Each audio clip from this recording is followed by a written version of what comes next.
Alonzo. Gary. Clement.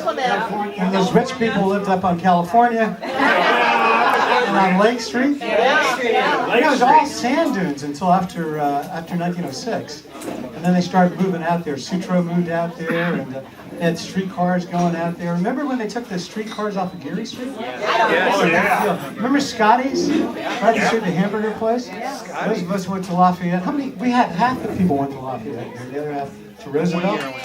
Roosevelt. And then we went on to Presidio, where Leslie Armstrong was the valedictorian of the class. I still remember what he said, up the hill to greater responsibilities. And Connie Howard was the valedictorian of high school. Yeah. Ask not for whom the bell tolls, and the speaker for our graduation in high school was Mr. Stratton, who was first African-American president of the school board. And I remember it was unusual because he wore red socks. Little things that you remember. How many restaurants were there on Clement?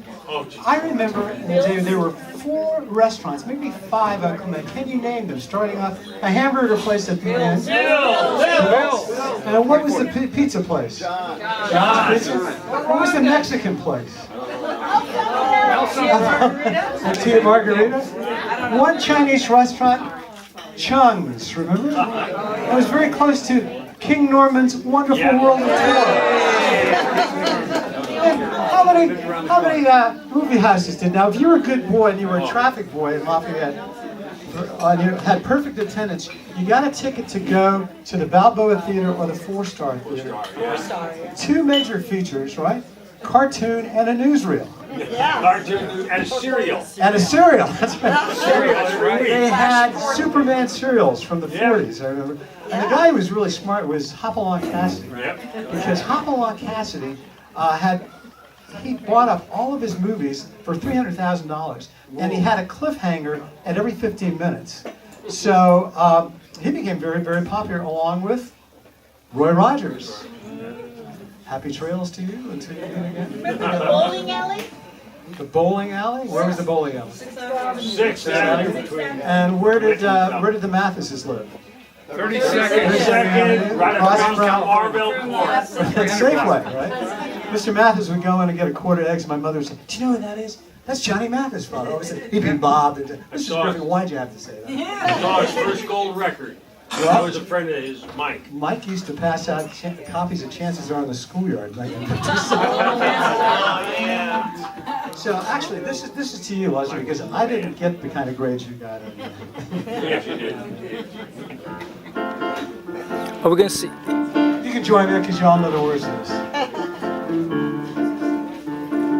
Don't know much about history. Don't know much about biology. Don't know much about a science book. Missouri did. Don't know much about the French I took. But I do know that I love you. And I know that if you love me too, what a wonderful world this could be. Don't know much about geography, trigonometry. Don't know much trigonometry. Don't know much about algebra. Don't know what a sine rule is for. But I do know 1 and 1 is 2. And if this one could be with you, what a wonderful world this could be. Now I don't claim to be an A student, but I'm trying to be. 'Cause maybe by being an A student, baby, you'll give your love to me. Don't know much about history. Don't know much biology. Don't know much about a science book. I don't know much about the French I took. But I do know that I love you.